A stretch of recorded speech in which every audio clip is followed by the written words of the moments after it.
भगवान कपिल 5 उपदेश देते हैं श्रीमद् भागवत में, 5 लक्षण बताते हैं और उन 5 लक्षणों में कहते हैं तितिक्षवः कारुणिका सुहृदः सर्वदेहिनाम अजात शत्रवः शांता साधवः साधुभूषणात्। जिसका आंतरिक शुद्ध है, जिसका मन पवित्र है, वही साधु है। और साधु के 5 लक्षण होंगे। सबसे पहला सहनशीलता।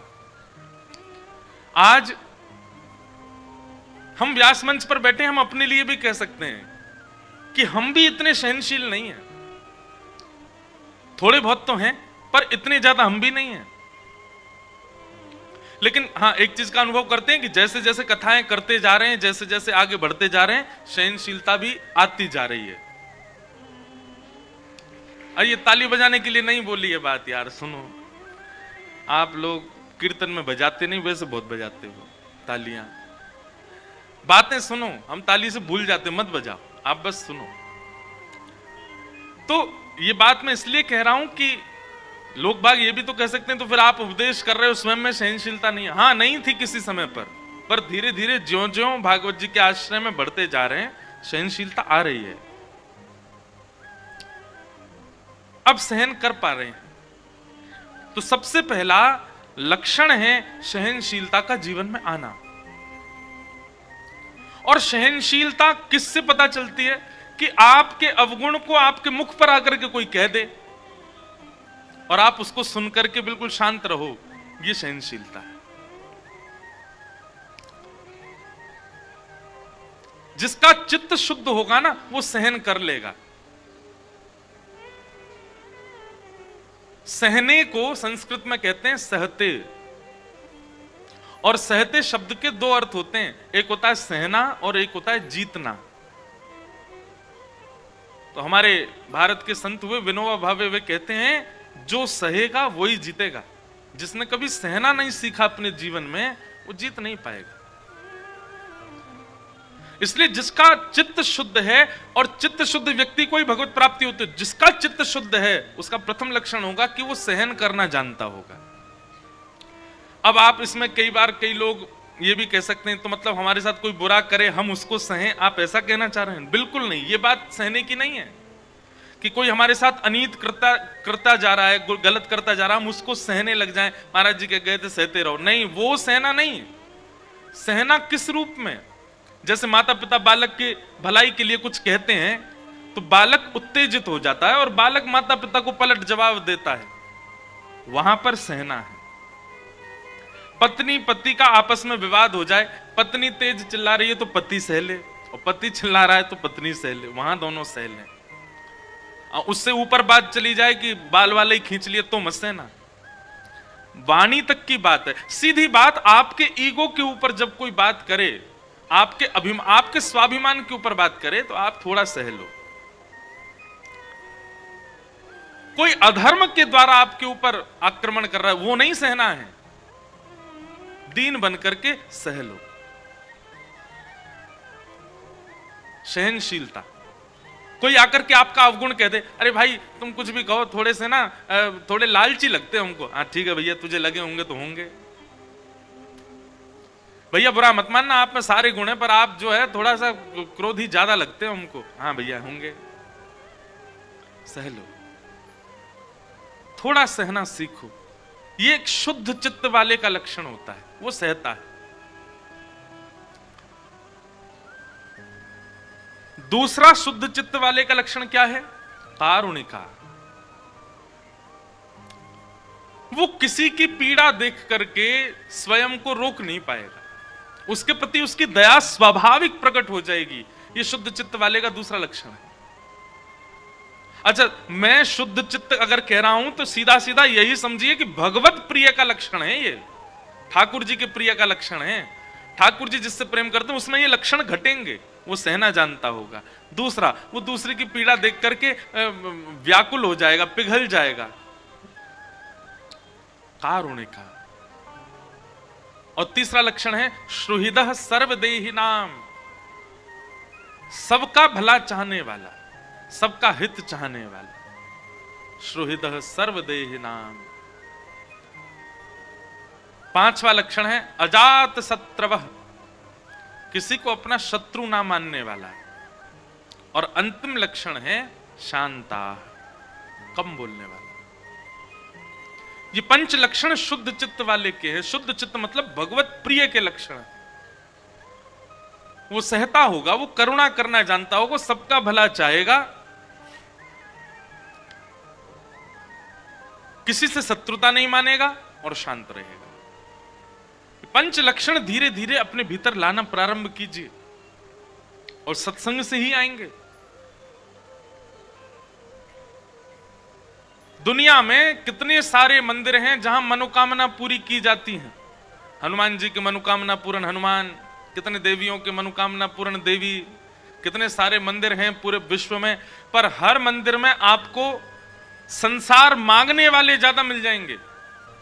हमारा घर बन जाए, हमारा ये बन जाए, हमारा वो हो जाए, हमारे ऐसे हो जाए, हमारे ये काम बिगड़े, वो हमारा केस सुलझ जाए, हमारे उनके ये ऐसे हो जाए, सब यही मांगते हैं। कभी कोई मनोकामना पूर्ण मंदिर में जाकर के ये मांगता है कि हे ठाकुर जी आप कृपा करो मैं सरल हो जाऊं, हे हनुमान जी ऐसी कृपा करो मेरे अंदर दीनता आ जाए, हे देवी मैया ऐसी कृपा करो मेरे अंदर जलनशीलता बहुत है, मैं दूसरों को देख के जल जाता हूं, दूसरों की श्रेष्ठता देख करके मुझसे सहा नहीं जाता, कृपा करो मेरे अंदर ये ईर्ष्या भाव नष्ट कर दो।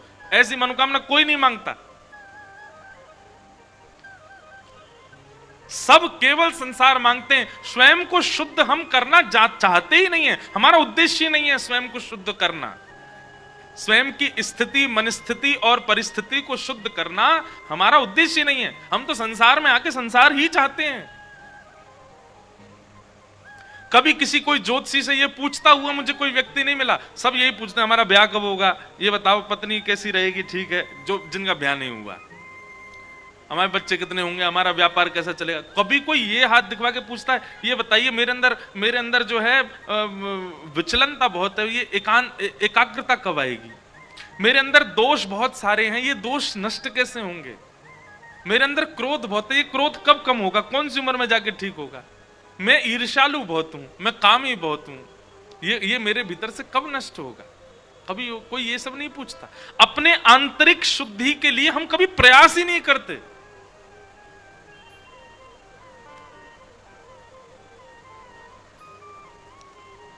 कोई भी ऐसा सिद्ध स्थान होता है कस्बे में, गांव में, शहर में, जहां पर कुछ बांध दो या कुछ दे आओ तो मनोकामना पूरी हो जाती है।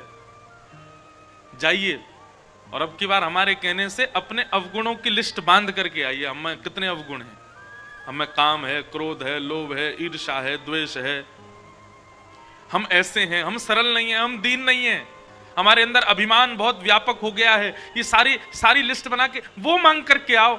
आपकी बारी संसारी भावना भले पूरी ना हो पर यह मनोकामना जरूर पूरी हो जाएगी। ठाकुर जी भी प्रसन्न हो जाएंगे, देने वाले देवी देवता भी खुश हो जाएंगे। देखो अपने आंतरिक शुद्धि को मांगने आया है।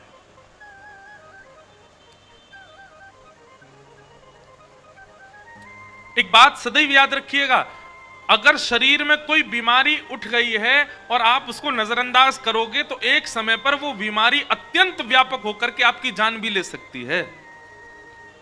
ऐसे ही हमारे चित्त में जब अवगुण आने प्रकट होते हैं, अगर आपने उन अवगुणों को नजरअंदाज कर दिया तो एक दिन वही अवगुण आपको रावण भी बना देगा। हम लोग कई बार घटनाएं देखते हैं अखबारों में और न्यूज चैनलों पे, तो हम सोचते हैं कितने हैवान हो गए लोग, ऐसा भी कर सकते हैं, अपनी मां को मार दिया, अपने परिवार वालों के साथ ऐसा कैसे कर सकते हैं।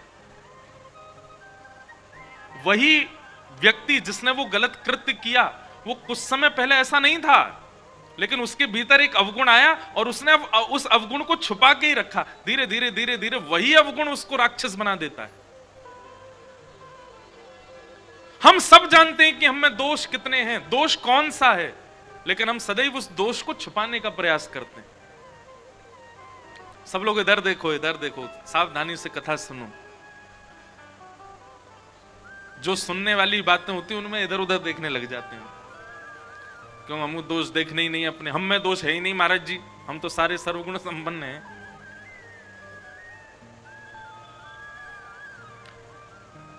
इसलिए हम गुणों का प्रकाश ज्यादा करते हैं।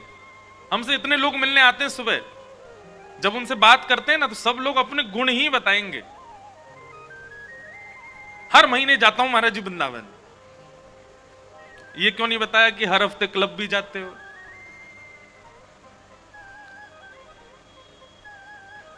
लोग बाग आकर के गुण का प्रकाश ज्यादा करते हैं, पर जरूरी नहीं है 100 लोग आते, एक आध कोई अवगुण बताने वाले भी आते हैं, महाराज जी मुझ में ये दोष है, ये कैसे ठीक होगा, आते हैं ऐसे लोग भी, पर अधिकतर संख्या किनकी ज्यादा होती है? गुण बताने वालों की।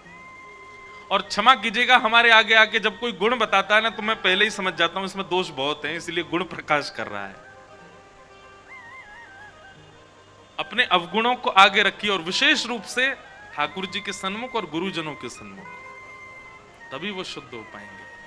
और इनकी शुद्धि करना आवश्यक इसलिए, ये जीवन हमको मौका मिला है, ये जीवन हमको अवसर मिला है, मानव देह। अगर इस देह में आकर के भी हमने अपने अपने अवगुणों को शुद्ध नहीं किया, तो इसके अलावा अन्य किसी प्रजाति में, अन्य किसी योनि में आप अवगुण शुद्ध नहीं कर पाओगे। केवल मानव, बंदर अपने अवगुण नहीं सुधार सकता, गधा अपने अवगुण नहीं सुधार सकता, मछली अपने अवगुण नहीं सुधार सकती, पर वही प्रेतात्मा जब भटकती भटकती भटकती जब मानव बनती है, तो मानव बनकर के भगवान उसको एक सौभाग्य देते हैं कि तू अपना अवगुण सुधार। मानव सुधरना जानता और कोई नहीं सुधर सकता, लेकिन फिर भी मानव सुधरना नहीं चाहता है। कोई तुम्हें बुरा कहे सुनकर करो क्षमा, अपनी वाणी का स्वर संभाल लो, बस हो गया भजन, मन की तरंग मार लो, बस हो गया भजन। दक्षिण भारत में एक स्थान है श्रीरंगम। कभी दक्षिण जाने का अवसर मिले तो त्रिचिरापल्ली में श्री रंगनाथ भगवान का मंदिर है, श्रीरंगम। सब लोग बहुत ध्यान से सुनो। तो वहां श्रीरंगम में भगवान पौढ़ानाथ शेषनाग पर पौढ़े हुए हैं ठाकुर जी। वहीं भाष्यकार श्री रामानुजाचार्य जी महाराज विराजते थे। हमारा इष्ट स्थान वही है, हमारा गुरु स्थान भी वही है। तो श्री रामानुजाचार्य जी महाराज वहां विराजते थे। 365 दिन में 400 उत्सव होते हैं वहां पर।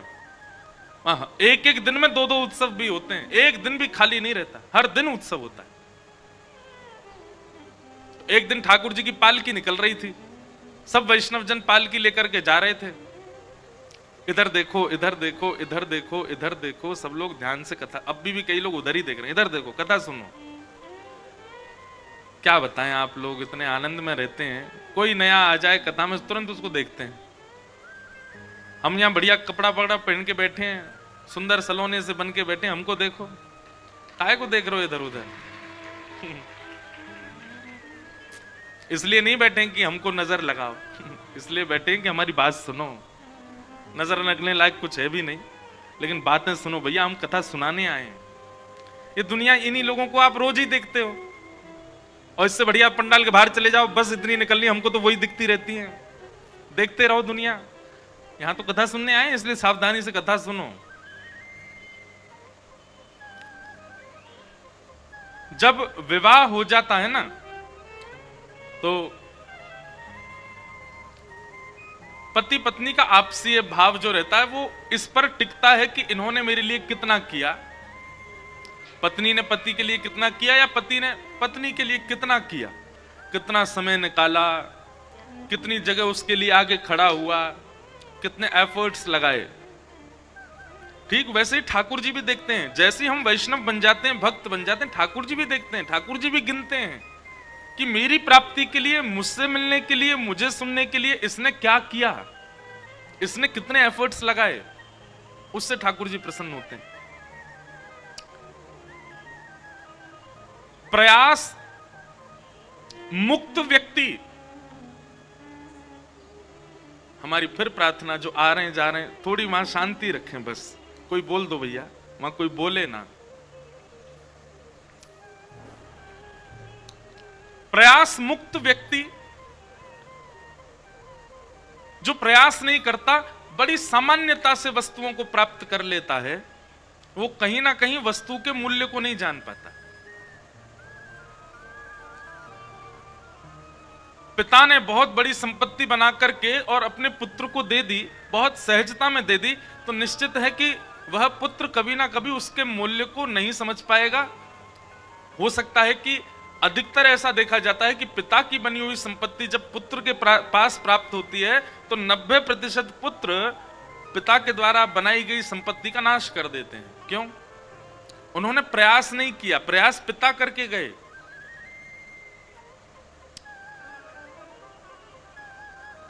प्रयास मुक्त एफर्टलेस व्यक्ति को अगर कुछ वस्तु प्राप्त हो रही है तो वो उसका मूल्य नहीं समझेगा, और यदि वो वस्तु उसको प्राप्त हो रही है तो उस वस्तु को वो संजो भी नहीं पाएगा अगर उसने उसके लिए प्रयास नहीं किया होगा। तो ऐसे ही भक्ति में भी यदि हम प्रयास नहीं करते हैं, ठीक है समय मिलेगा तो हम ये कर लेंगे, हमारे बिसौली में कथा होगी तो सुन लेंगे। सुबह हमसे लोग मिलने आते हैं, कहां कहां से, चंदौसी से, बरेली से, कासगंज से, उत्तराखंड से, हाँ दिख गए मुझे, हाथ नीचे कर लो, नैनीताल से, देहरादून से, वहां से लोग आते हैं। इसका मतलब क्या है? वो एफर्ट लगा रहे हैं, वो प्रयास कर रहे हैं भगवत प्राप्ति का। और जिसने प्रयास किया ना, ठाकुर जी भी उसी को ही प्राप्त होंगे। जो चाहता है कि मुझे बना बनाया ही मिल जाए, कुछ करना ना पड़े, समय मिले तो हम भजन भी कर लें, समय मिले तो कथा सुन लें, समय मिले तो वृंदावन चले जाएं, समय मिले तो, समय मिलने पर वह क्रिया करना ये एक सामान्य बात है, पर उस क्रिया के लिए विशेष रूप से समय निकालना ये विशेष बात है। 7 दिन कथा हो रही है बिसौली में, आसपास के क्षेत्र के लोग, हाँ हम देखेंगे, समय निकालते हैं, 7 दिन में से 1 दिन तो पहुंचे ही जाएंगे, समय होगा तो पहुंच जाएंगे। वो सामान्य व्यक्ति है, वो भगवत प्राप्त व्यक्ति नहीं है, लेकिन उसके 7 काम हैं और 7 काम छोड़ करके फिर वो कथा में आ रहा है, प्रयास कर रहा है ठाकुर जी के लिए। ठाकुर जी भी फिर प्रयास करते हैं उसके लिए। क्षमा कीजिएगा, मैं यहां पर कदापि पुण्य की प्राप्ति के लिए प्रयास करने वाले लोगों को बढ़ावा नहीं दे रहा हूं। जो लोग गिरिराज जी की परिक्रमा इसलिए लगा रहे हैं ताकि हमारे घर में सुख संपत्ति आवे, उनके लिए यहां बात नहीं हो रही है। जो गंगा स्नान इसलिए कर रहे हैं ताकि गंगा स्नान से हमारे पूर्व के पाप नष्ट हो जाए, जो किसी कामना से भक्ति करते, कामना वाली भक्ति वालों की बात नहीं हो रही, यहां प्रेम लक्षणा भक्ति की चर्चा हो रही है। अभी इस कथा से पूर्व हमारी रायपुर में कथा थी, छत्तीसगढ़ में, लेकिन वो किसी कारण से स्थगित हो गई।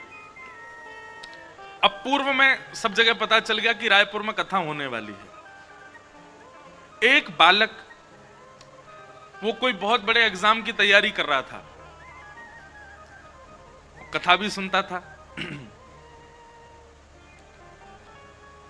बहुत समय से तैयारियां कर रहा था कि अब ये एग्जाम मेरा क्लियर हो, कथा भी सुन। उसको पता लगा कि रायपुर में कथा होनी है, बड़ा प्रसन्न हुआ। लेकिन अगले ही दिन उसके यहाँ रिजल्ट, वो मार्क्स, वो क्या कहते हैं उसको, जो एग्जाम की डेट्स होती है वो आई, और उसमें वही डेट आई जिन डेटों में रायपुर में कथा थी।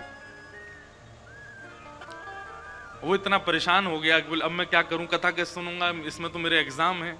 अब वो पढ़ने भी बैठे तो उसका पढ़ाई मन ना लगे, उसको बार बार यही लगे कि कथा होगी, मैं वहां नहीं जा पाऊंगा, मुझे पेपर देने कहीं बाहर जाना है। ठाकुर जी देखो कितना खेलते हैं, लेकिन प्रयास करने वाला कभी विफल नहीं होता। उसने घर वालों के मध्य में अपनी बात रखी, बोले जिसके लिए मैं पिछले 6 महीने से प्रयास कर रहा हूं, मैं ये पेपर नहीं दे पाऊंगा। मैं एक बार को मैंने करके देख लिया कि मैं उस पढ़ाई के बिना रह सकता हूं, पर कथा के बिना नहीं रह पाऊंगा। कथा तो मुझे सुननी है। लेकिन ठाकुर जी ने ऐसी विडंबना करी कि वहां कथा ही नहीं हुई। अब बेचारे ने पेपर भी छोड़ दिए और कथा भी नहीं हुई। ताली क्यों बजा रहे हो इस बात पे? उसने पेपर भी छोड़ दिए और कथा भी नहीं हुई। अब वो बालक आया वृंदावन, खाली समय था तो आया।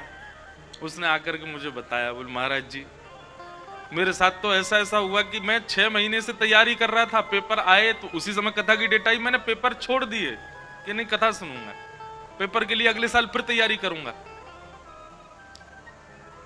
लेकिन पता चला कथा ही कैंसिल हो गई। अब मैं इसमें क्या समझूं, ठाकुर जी ऐसा क्यों कर रहे हैं मेरे साथ कि मैं 6 महीने की तैयारी की प्रेजेंटेशन भी नहीं दे पाया, अपनी पेपर भी नहीं दे पाया, कथा भी नहीं हुई मेरे लिए।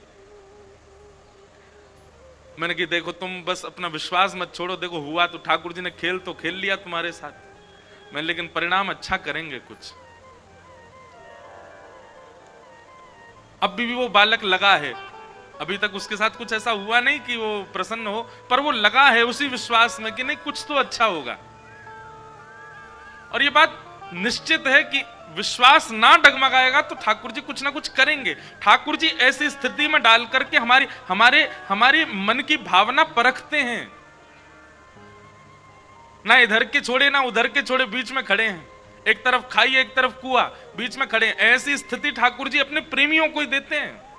और ऐसी स्थिति जब कभी भी जीवन में आवे, बस उस समय अपने मन से कुछ भी दुर्विचार प्रकट मत करना, क्योंकि उस समय ठाकुर जी देखते हैं अब क्या करेगा। स्वामी विवेकानंद कहते हैं यदि एक भी दिन आपका बिना भयानक परीक्षा के निकल रहा है तो आप जीवित नहीं हो, आप जी नहीं रहे हो, आप कुछ अच्छा नहीं कर रहे हो। पर हर दिन आपके सामने ऐसी परिस्थिति आती कि क्या करें समझ नहीं आ रहा है, तो समझो कि हाँ ठाकुर जी की दृष्टि है आप पे।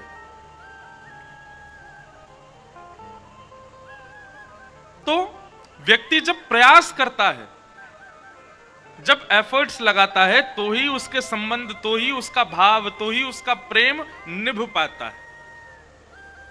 प्रयास मुक्त व्यक्ति को कुछ प्राप्त नहीं होता। तो भक्ति में भी प्रयास करो, प्रयास करके भजन मार्ग पर चलो। यह बात ठीक है कि हमें समय मिलेगा तो हम वृंदावन जाएंगे, पर एक बार ऐसा भी प्रयास करो कि बहुत व्यस्तता थी तब आपने समय निकाल के वृंदावन गए, सबसे समय सबको किनारे करके वृंदावन के लिए समय निकाला। समय मिलने पर जाना और समय निकाल कर जाना, दोनों में बहुत अंतर होता है। ठाकुर जी के लिए प्रयास कीजिए, ठाकुर जी के लिए समय मिलने पर हम करें ऐसा नहीं, समय निकालो उनके लिए, तभी कल्याण होगा। और हां, जिनको पुण्य ही चाहिए जीवन भर, उनके लिए ये सारी बातें नहीं है। प्रेम लक्षणा भक्ति करने वालों के लिए सब विषय है।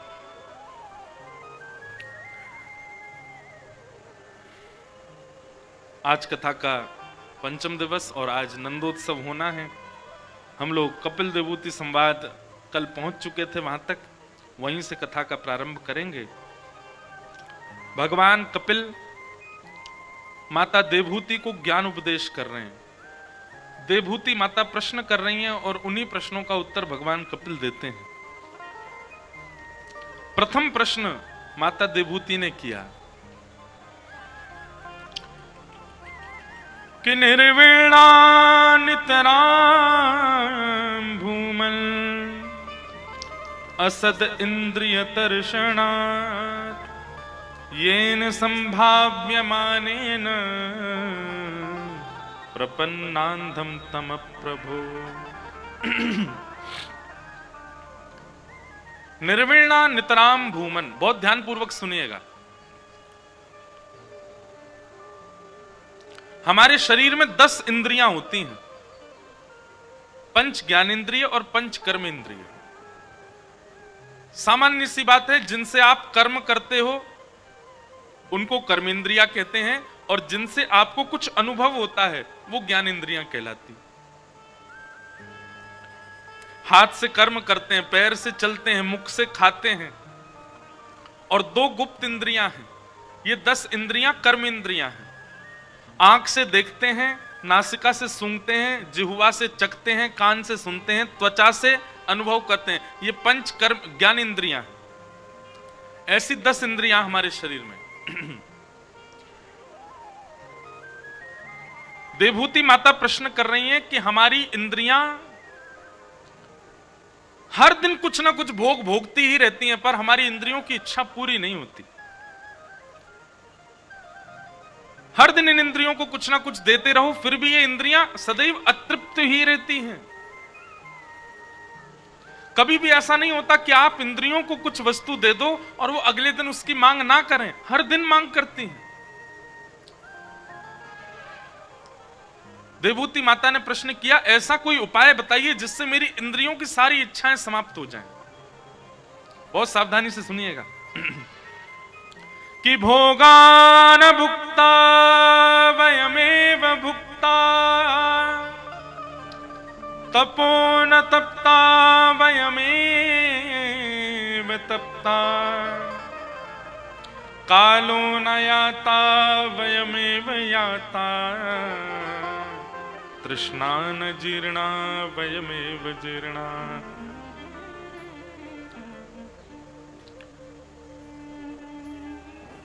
हमें रसगुल्ला बहुत प्रिय लगता है, लेकिन एक बार पाने से हमारी जीभ संतुष्ट नहीं होती, उसको अगले दिन फिर चाहिए, फिर 3-4 दिन बाद फिर चाहिए। अब लोग आते हैं सुबह, कहां कभी बदायूं के प्रसिद्ध पेड़े, बदायूं के प्रसिद्ध क्या काले जामुन,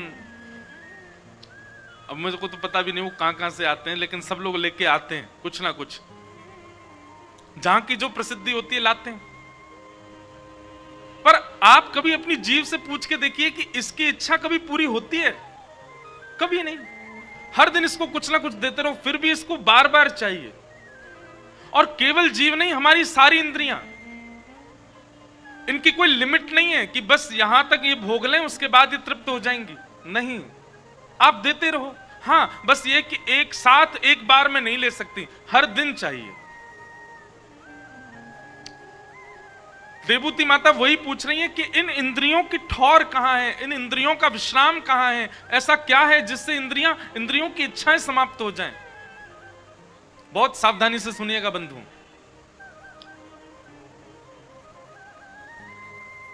कई लोगों के दुख के कारण बहुत बड़े होते हैं, पर कई लोग ऐसे भी होते हैं जो केवल नमक ज्यादा और कम होने पर भी दुखी हो जाते हैं दिन में। कई लोग इस बात से भी दुखी हो जाते हैं कि इसमें नींबू अच्छे से क्यों नहीं डाला सब्जी में, ये भी उनके दुख का कारण। और दुखी चलो ठीक है, एक आध बार किसी पर थोड़े नाराज हो गए, इतना दुख नहीं, उनका वह दुख 2-3 दिन तक रहता है। अरे उस दिन हमने ऐसा खाया था, उसमें ये था, नमक नहीं था, उसमें मिर्च कम पड़ी थी, ये थी, इतने से दुखी हो जाते हैं लोग।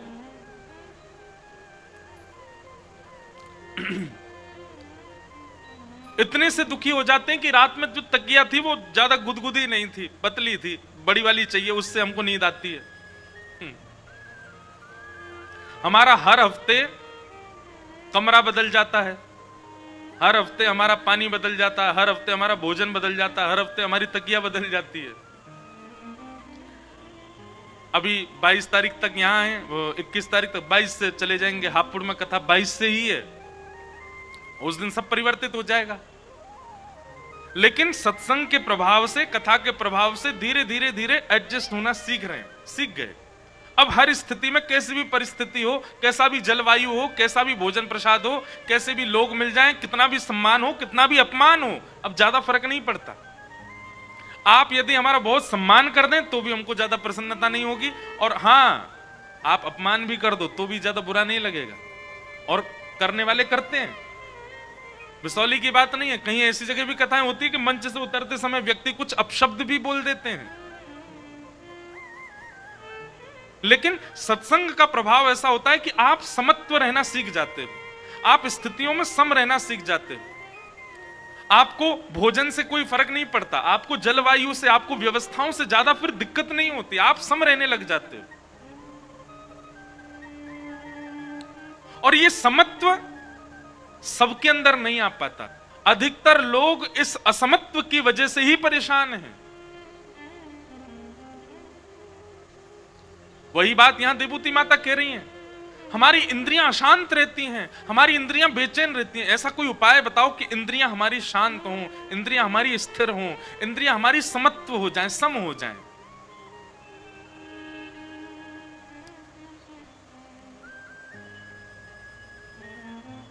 तब भगवान कपिल उत्तर देते हैं। भगवान उत्तर देते हुए क्या कहते हैं कि योग आध्यात्मिकः पुंसां श्रोतव्या मतो निःश्रेयसाय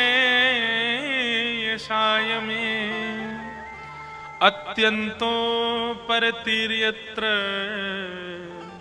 दुःखस्य च सुखस्य च कि चेतः खलवस्य बन्धाय मुक्तये चात्मनो मतम् गुणेषु सक्तं बन्धाय रतं वा पुंसि मुक्तये। भगवान कपिल उत्तर देते हुए क्या कह रहे हैं?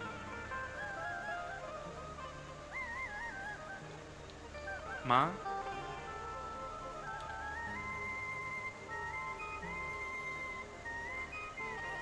इंद्रियां दूषित नहीं है। विराज जाओ सब लोग। इंद्रियां दूषित नहीं है, इंद्रियां विचलित नहीं है, इंद्रियां तो स्थिर हैं, पर इंद्रियों का अधिकार एक ने अपने ऊपर ले लिया है और वो है मन। वो मन विचलित होता है। जीभ कभी नहीं कहती कि ये खिलाना है या ये पिलाना है, मन कहता है। त्वचा नहीं कहती कि पंखा चलाओ, एसी चलाओ या ऐसा कुछ, मन की इच्छा होती है। हमारे शरीर की समस्त इंद्रियां, नेत्र नहीं कहते कि ऐसा दृश्य दिखाओ, मन कहता है। और इस मन की वजह से ही हमारी इंद्रियां दूषित होती जा रही हैं। भैया, इंद्रियों को एकाग्र करना नहीं सीखना है, मन को एकाग्र करना सीखना, मन को सुधारना है। और मन को सुधारने का एक ही तरीका है, क्या? मन का वातावरण शुद्ध हो। बहुत ध्यानपूर्वक सुनिएगा। वैष्णव जन तिलक क्यों लगाते हैं? वैष्णव जन माला क्यों पहनते हैं? हम धोती क्यों पहनते हैं? हम बगलबंदी क्यों पहनते हैं? हम क्यों पैंट नहीं पहनते? मंच पर आकर के पैंट शर्ट में भी तो हम प्रवचन कर सकते हैं। प्रवचन मुख से ही तो होना है, तो फिर ये स्वरूप भेष काय बात का है? भेष की आवश्यकता क्यों है? जिह्वा से प्रवचन ही तो करना है। हम भी प्याज लहसुन खा सकते हैं, क्यों नहीं खाते हैं? ये सारे परकोटे हैं मन को एकाग्र करने के। कहीं ना कहीं आपके वस्त्रों से भी मन विचलित होता है, आपके अन्न से मन विचलित होता है, आपके जल से मन विचलित होता है, आपके संग से मन विचलित होता है। आप कैसा खाते हैं, कैसा पीते हैं, कैसा पहनते हैं, कैसे रहते हैं, कितने बजे सोते हैं, कितने बजे उठते हैं, आपकी ये सारी नित्य क्रियाओं से भी आपका मन विचलित होता है। इसलिए इन सबको सुधारा जाता है, इसलिए इन सबको सम करने की स्थिति शास्त्रों में बताई गई है। क्यों वैष्णव जन धोती में ही रहते हैं? क्योंकि पैंट में भजन नहीं होगा। जीन्स पहन करके वह स्मृति क्रिया नहीं बन पाएगी। ये बात स्पष्ट है। हां, आप कर सकते हो भजन, आप थोड़ा बहुत ध्यान लगा सकते हो, थोड़ी बहुत स्थिति में जा सकते हो, पर पूर्णता नहीं आ पाएगी, विचलनता कहीं ना कहीं रहेगी। मन का वातावरण शुद्ध नहीं होगा तो मन तो विचलित रहेगा। इसलिए मन की शुद्धता, मन के एकाग्रता के लिए ही ये सब कुछ किया जाता है। भगवान कपिल कह रहे हैं, मां, मन का संग सुधार दो, मन के आसपास की स्थिति सुधार दो, मन अपने आप सुधर जाएगा। यदि मन का संग नहीं सुधरा तो मन निश्चित बिगड़ जाएगा। सूरदास जी का एक पद है, मुझे बहुत प्रिय लगता है। तजोरे मन हरि विमुखन को संग, तजोरे मन हरि विमुखन को संग, तजोरे मन हरि विमुखन को संग, तजोरे मन हरि विमुखन को संग, तजोरे मन हरि विमुखन को संग, तजोरे मन हरि विमुखन को संग। जाके संग कुमति उपजत है, जाके संग कुमति उपजत है। शब्द सुनिएगा ध्यान से। सूरदास जी महाराज क्या कह रहे हैं? ये पद मुझे इतना प्रिय, लगभग कथा में गाता हूं, लेकिन ये पद गाने से काम नहीं चलेगा, इसको समझिए, उतारिए जीवन में। ओ जाके संग कुमति उपजत है, जाके संग कुमति उपजत है, जाके संग कुमति उपजत है, जाके संग कुमति उपजत है, पढ़त भजन में भंग, पढ़त भजन में ओ पढ़त भजन में भंग, पढ़त भजन में तजोरे मन हरि विमुखन को संग, तजोरे मन हरि विमुखन को, तजोरे मन हरि विमुखन को संग, जोरे मन हरि विमुखन को, कहा होत पैपान कराए, कहा होत पैमान कराए, विष नहीं तजत भुजंग, विष नहीं तजत भुजंग, हे गज को कहा सरित अनहाए, गज को कहा शरत अनवाए, बहुरी धरे वह ढंग, बहुरी धरे और हे सूरदास काली कामर पे, सूरदास कारी कामर पे, सूरदास काली कामर पे, सूरदास कारी कामर पे, चढ़े न दूजो रंग, तजोरे मन हरि विमुखन को संग, तजोरे मन हरि विमुखन को संग, तजोरे मन हरि विमुखन को संग, जाके संग कुमति उपजत है, जाके संग कुमति उपजत है, पढ़त भजन में भंग, पढ़त भजन में हे तजोरे मन हरि विमुखन को संग, तजोरे मन हरि विमुखन को संग, तजोरे मन हरि विमुखन को संग, तजोरे मन हरि विमुखन को संग, जाके संग कुमति उपजत है। बहुत ध्यान पूर्वक सुनिएगा, आप कभी गलत करते नहीं हैं, लेकिन किसी व्यक्ति के संग बैठने से गलत करने की इच्छा प्रकट हो रही है, उसी समय सावधान हो जाइए। ये व्यक्ति जितना अच्छा दिख रहा हो, जितने फायदे का हो, जितने काम बनवा रहा हो, इससे दूर ही रहना है मुझे। जिस व्यक्ति के संग रहने से कथा में ना जाने की इच्छा तक भी बन जाती हो, जिस कथा के बिना आप कभी रह नहीं पा रहे थे, अब ऐसा हो गया चलो ठीक है कोई बात नहीं, फिर कभी बनेगा, तो इतना तक भी भाव बन रहा है कथा के प्रति, वृंदावन के प्रति, सेवा के प्रति, भजन के प्रति, परिक्रमा के प्रति। जिस व्यक्ति के संग से भजन छूट रहा है, आप कैसे उसके संग दे सकते हो? अब इसमें कई बार बात आती है कि विवाह के उपरांत या तो पत्नी ऐसी हो या पति ऐसा है कि जिसकी वजह से अब पहले जैसा भजन नहीं है, तो क्या करें?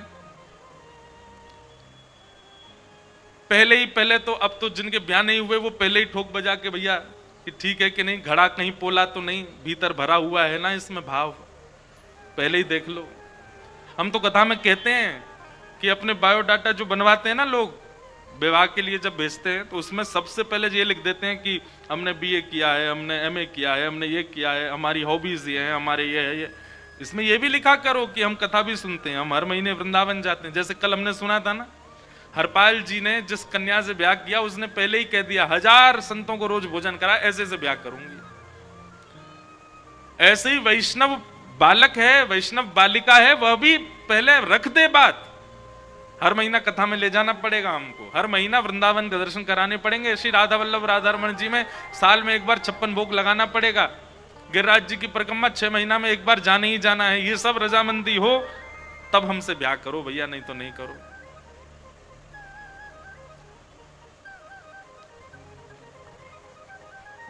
तो पहले ही देख लीजिए, अगर लग रहा है कि हाँ अनुकूल है तो अच्छी बात है। लेकिन अब जब ब्याह हो गया, पहले अनुकूल बनने का उसने दिखावा कर दिया, बाद में दिखा कि नहीं भाई ये तो बिल्कुल ही वैष्णव नहीं, अब क्या करें? अब तो ब्याह हो चुका। हमारे 2 रूप होते हैं, एक हमारा मानसिक रूप है, एक हमारा देहिक रूप है। बहुत ध्यान से सुनना। हम मानसिक रूप से सदा छुपे ही रहते हैं।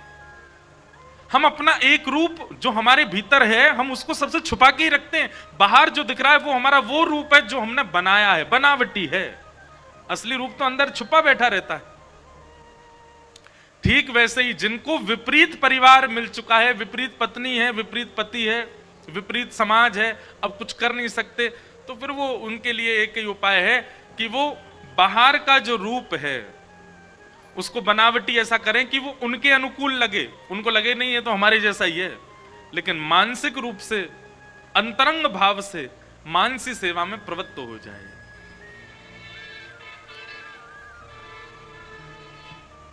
मानसी सेवा समझते हैं?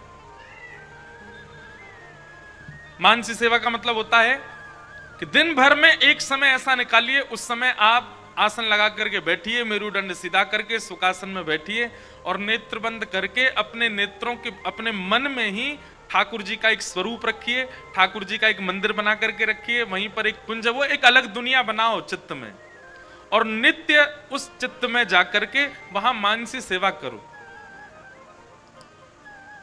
ठाकुर जी की सेवा करो, आराधना करो, वस्त्र पोशाक पहनाओ, ठाकुर जी को गा करके सुनाओ, ठाकुर जी के सामने नृत्य करो, ठाकुर जी गले में गलवैयां डाल करके घूमो। इस प्रकार मानसी चिंतन करके मानसी सेवा रखो। जिन लोगों का बाह्य वातावरण शुद्ध नहीं है वो मानसी में प्रवेश कर जाओ। बाह्य रूप से वैसे ही रह जाओ जैसे सब लोग हैं, पर अंतरंग भाव से, मानसी भाव से बिल्कुल परम शुद्ध हो जाओ। ठाकुर जी, अब घर के लोग तो भोग बनाने लायक सामग्री बनाते नहीं, आपको भोग कैसे पवाएं? आप हमारे मन में आ जाओ। मन में आ गए तो मन में बाकायदा चूल्हा बनाओ, चूल्हे में ठाकुर जी की बढ़िया हमने अंगीठी जलाई है, उसमें ऊपर पात्र रखा, पात्र में घी डाला, छौंक, सब चीज का चिंतन करो और चिंतन करके ठाकुर जी को पवाओ। चिंतन करके ठाकुर जी के संग लीला करो, चिंतन करके ठाकुर जी को पोशाक पहनाओ। प्रारंभिक समय में थोड़ी दिक्कत हो सकती है, परंतु आप निरंतर करते करते करते करते एक समय ऐसा आएगा कि वह चिंतन की सेवा इतनी प्रगाढ़ हो जाएगी कि आपको बाह्य सेवा करने का भाव ही नहीं बनेगा। आपको लगेगा मानसी में ही रहूं मैं। हमारे वृंदावन की एक रीति मानसी सेवा की है, वहां मानसी चिंतन करते हैं ठाकुर जी का।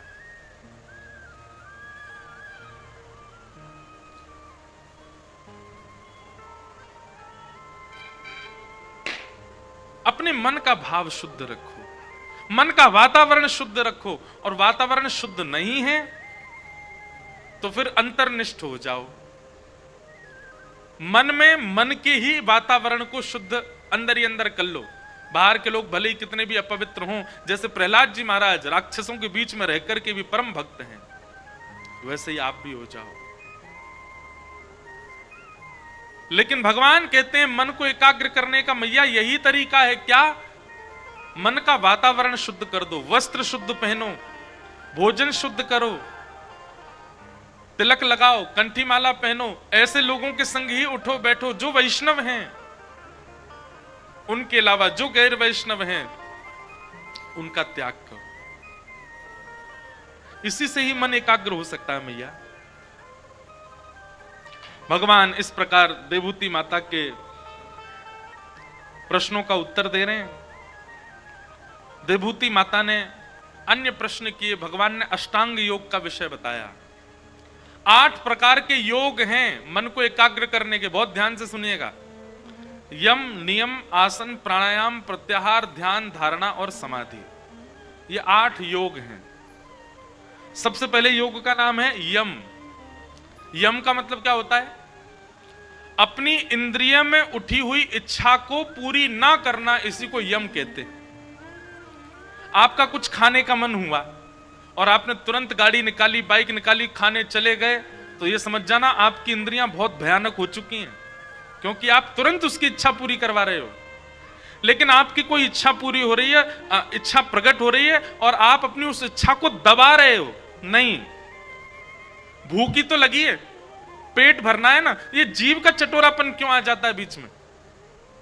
एक बात सुनिएगा, रसगुल्ला कितनी देर अच्छा लगता है? जब तक डिब्बे में हो, जब तक जीभ पर नहीं गया तब तक ही बढ़िया लगता है। यहां से नीचे उतरने के बाद उसका कोई स्वाद नहीं पता होता।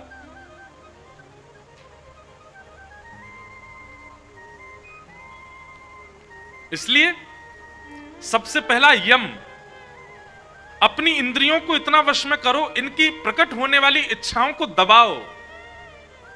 आंख यदि कहती है मुझे ऐसा रूप दिखाओ, तो आंखों से कहो देखना है तो श्याम सुंदर को देख, नहीं तो बैठी रहे।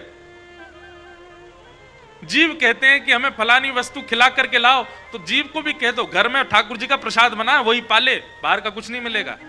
आप इन इंद्रियों के दास नहीं हैं, आप इंद्रियों के स्वामी हैं, और स्वामी की तरह बर्ताव कीजिए। आपको ऐसा लगता है कि आपका सौंठ टिक्की खाने का मन हुआ और आप खाने चले गए, तो आप स्वामी हो? नहीं, आप दास हो। आपकी जीव ने इच्छा प्रकट की और आप खाने चले गए। स्वामी बनिए, दास नहीं। प्रकट होने वाली इच्छाओं को दबाओ, यह सबसे पहला योग है यम।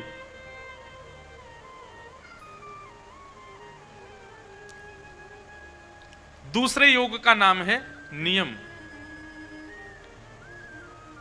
और एक बात याद रखिएगा, जिसने पहला नहीं किया वो दूसरा नहीं साध पाएगा, दूसरा नहीं किया तीसरा नहीं साध पाएगा। ये 8 योग हैं, अगर पहला डगमगाया तो सारे डगमगा जाएंगे। इसलिए सबसे पहले पहले वाले को साधो।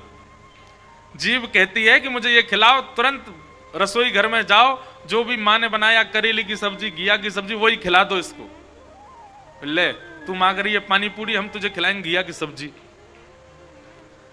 इससे क्या होगा पता है? ये बहुत लॉजिकल बात है कि आप जीव की इच्छा नहीं मानते तो जीव मन को इंडिकेशन भेजती है कि हम फेल हो गए, हमारी बात मानी नहीं इसने तो कुछ और खा लिया है।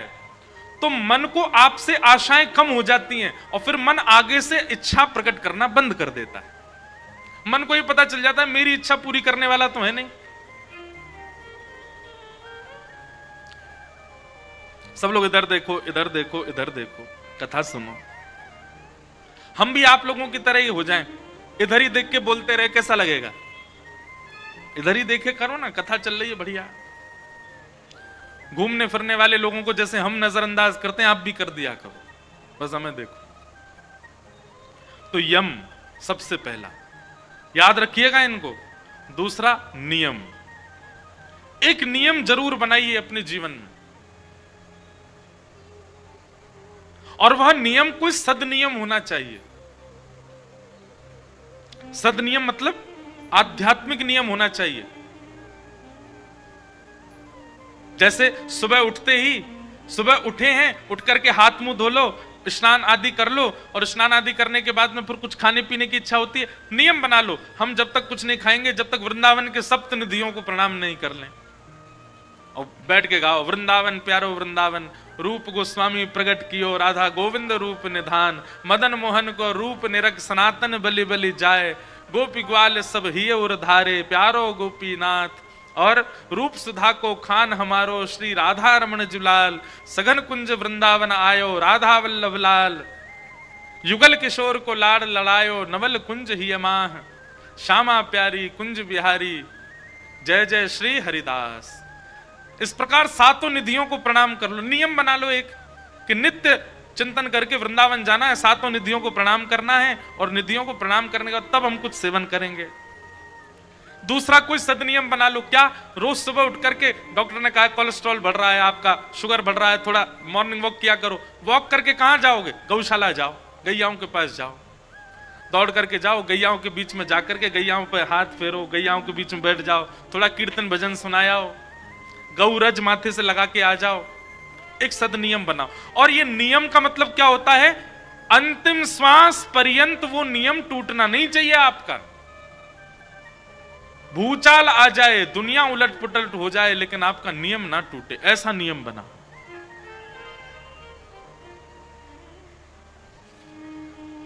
हमने जब कथा कहना प्रारंभ किया था, तो प्रारंभिक समय में, बिल्कुल प्रारंभिक समय में, जब इतनी कथाएं नहीं होती थी,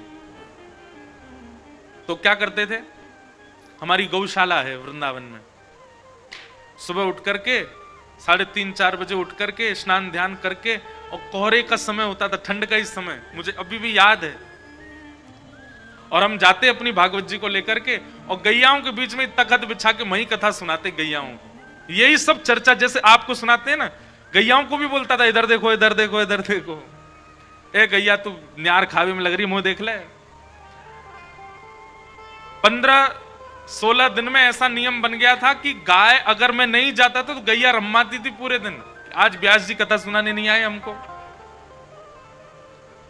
एक अलग सुख मिलता था। अब वो दिन याद आते हैं, अब इतनी व्यस्तता बढ़ गई, नहीं जा पाते, पर मैं कभी ना कभी वो नियम बना लूंगा, जिस नगर में कथा होगी वहां की गौशाला में एक दिन तो गैयान को कथा सुनाऊं, वहां की गैयान को जाके कुछ भाव सुना के आए। एक नियम बनाइए, सद नियम। तो सबसे पहले यम, पहला योग मन को एकाग्र करने का। दूसरा नियम, एक नियम बनाइए, आज कथा सुन के चले जाइए, रात में ही विचार कीजिए क्या नियम बनाना, कल से ही बना लीजिए और कल से शुरू कर दीजिए। और वो नियम ऐसा हो जो टूटे ना, दुनिया हिल जाए लेकिन आपका नियम नहीं टूटे। यम, नियम। और तीसरा आसन। एक आसन पर ज्यादा देर बैठने का प्रयास किया कीजिए, आसन को जीतो। जो व्यक्ति बहुत ज्यादा मुद्राएं बनाता है ना, उठने में, बैठने में, चलने में, ये समझ जाना इसका मन एकाग्र नहीं है। कई लोग खड़े भी होंगे तो यूं ही खड़े होते हैं, कमर पे हाथ धर के, कभी दीवार से हाथ लगा करके, और कुछ ना कुछ उनको सहारा ही चाहिए होता है। बैठेंगे सोफा पे सीधे नहीं बैठ सकते, पाम में पाम दबा लेंगे, कभी पाम ऊपर धर लेंगे, कभी कुछ करेंगे। कथा में ही बैठने वाले सोता सुनते हैं, वो भी एक आसन में नहीं बैठते, कुछ ना कुछ बदलते ही रहते हैं। बहुत अंगड़ाइयां लेने वाले व्यक्ति को भी यही समझ लेना, मन एकाग्र नहीं है इसका। लेकिन हम आते हैं ना, हमारी 2-4 जगह से सरबट आती है, हमारी तो प्रेस भी नहीं बिगड़ती बगलबंदी की, ऐसे बैठे रहते हैं पूरे। एक आसन में स्थिर रहना एक प्रकार से मन को एकाग्र करने का तीसरा आसन। बहुत कहते हैं लोग, मन बहुत, महाराज जी हमारा भजन में मन बहुत विचलित होता है, नाम जब करते हैं मन इधर उधर चला जाता है।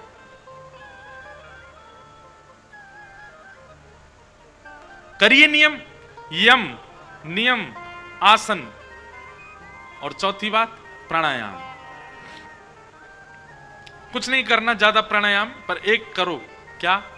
एक नासिका चित्र बंद करके जब श्वास भीतर लो तब किसी मंत्र का उच्चारण करो, मंत्र का चिंतन करते हुए श्वास भीतर लो। याद रहे गायत्री मंत्र नहीं होना चाहिए, क्योंकि गायत्री मंत्र लोग बाग बहुत बोलते हैं, गायत्री मंत्र को उच्चारण करने का विधान नहीं है। गायत्री मंत्र मनी मन चलना चाहिए, उसको बोलना नहीं चाहिए, उसका उच्चारण नहीं होना चाहिए। उसके लिए अवस्था शुद्ध चाहिए, व्यवस्था शुद्ध चाहिए, तन शुद्ध होना चाहिए। चलते फिरते उठते बैठते गायत्री बोलने से उसका फिर प्रभाव गलत होता है।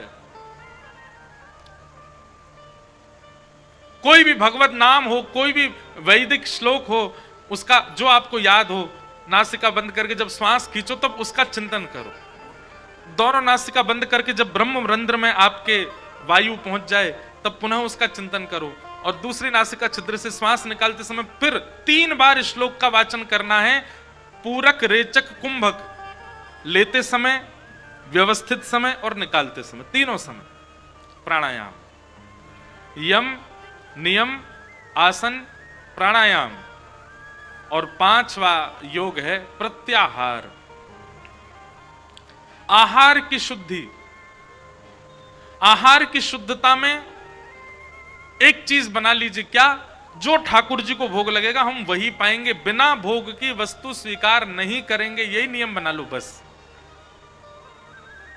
और फिर जो ठाकुर जी को भोग लग सकता है वही बनाइए, उसके अलावा कुछ नहीं।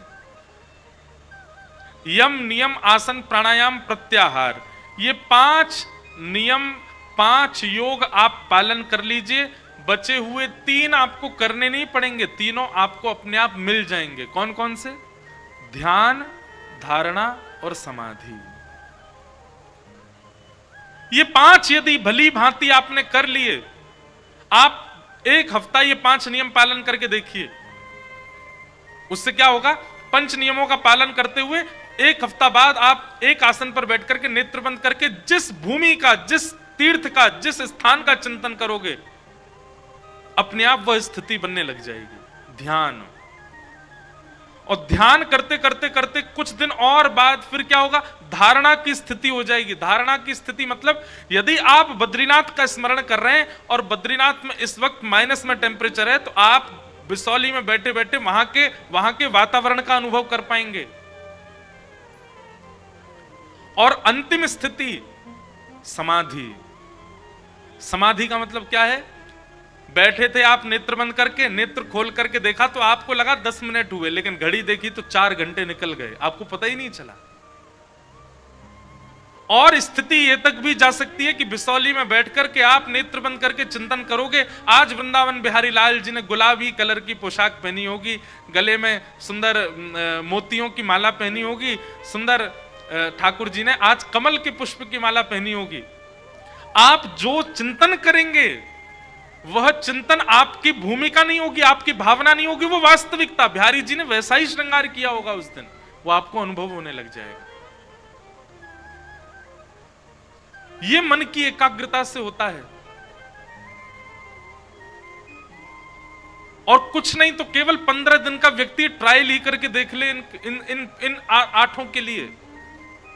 यम, नियम, आसन, प्राणायाम, प्रत्याहार, 5 काम उसको करने हैं, 3 उसको प्राप्त होंगे। ध्यान, धारणा, समाधि। पहले ध्यान प्राप्त होगा, ध्यान करते करते 1 महीना निकल जाएगा, तब धारणा प्राप्ति होगी। धारणा करते करते 1 महीना निकलेगा, तब समाधि की स्थिति में आएगा।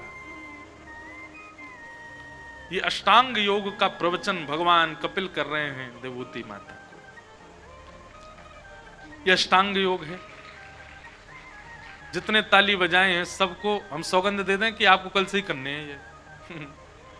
ताली तो बजाई आपने, पर ये करेंगे कितने? करेगा कोई नहीं। हमको इसी बात का थोड़ा सा कष्ट रहता है कि हम कथा में इतने भाव बता तो देते हैं, पर पालन कितने लोग करते हैं? सब नहीं। सबको लीलाओं का अनुभव हो, सबको ठाकुर जी के स्वरूप का अनुभव हो। वो लीला और स्वरूप सुनना कथा में जितना प्रिय लगता है ना, उसका अनुभव उससे भी ज्यादा अच्छा। पर उसके लिए ये कड़वे नीम चबाने तो पड़ेंगे।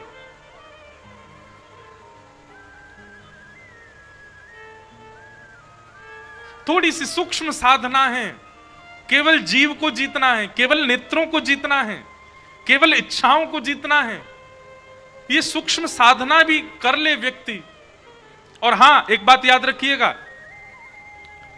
हम किसी का विरोध नहीं कर रहे, पर यह सूक्ष्म साधना का भी प्रदर्शन नहीं होना चाहिए। बीच में ऐसा समय आया था, लोग बाग वो कर रहे थे 21 दिन का चैलेंज, 108 दिन का चैलेंज, पर उसको दिखाते हुए कर रहे हैं।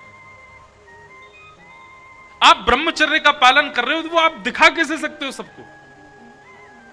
आप योग साधना कर रहे हो, आप अपनी इंद्रियों पर वशीकरण कर रहे हो, तो आप उसका प्रचार मत कीजिए। वो अंतरंग भाव है, अंतरंग भाव से करोगे तभी मन एकाग्र होगा। क्यों साधु महात्मा शहरों में, गांव में बैठ के तप नहीं करते थे? एकांत में हिमालय पे ही क्यों गए? क्योंकि नियम दिखाया नहीं जाता है। हाँ बता दो, पर उसको एकांत में रह करके करो, नहीं तो वो नियम से मन एकाग्र होगा नहीं। अष्टांग योग बताए, तत्पश्चात मैया ने कई प्रश्न किए, भगवान ने सब प्रश्नों के उत्तर माता देवहूति को प्रदान किए और देवहूति माता उत्तर श्रवण करके आनंदित हुई।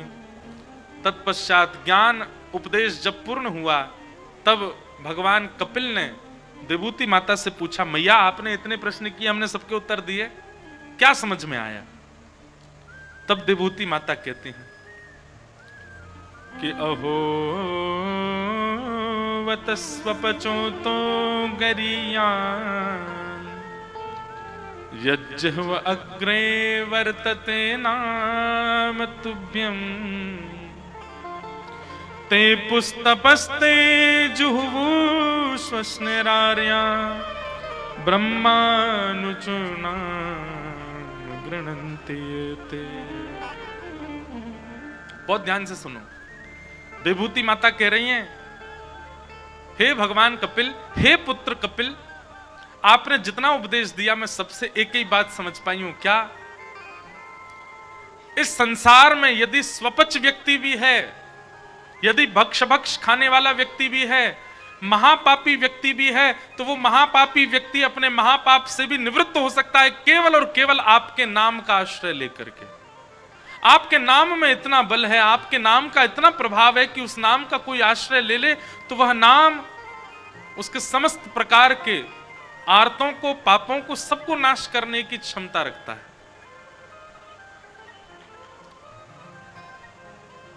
नाम सामान्य नहीं है बंधुओं।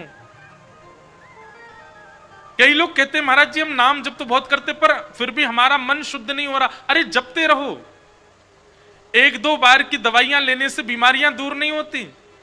कई बार कितने दिनों तक कोर्स करना पड़ता है तब जाकर के वो बीमारी ठीक होती है। कई दिनों तक प्रयास करते रहना पड़ता है तब जाकर के आपके भीतर का रोग ठीक होता है। ऐसे ही नाम चाहे जितना भी रोग हो, नाम आप जपते रहो, नाम आप रटते रहो।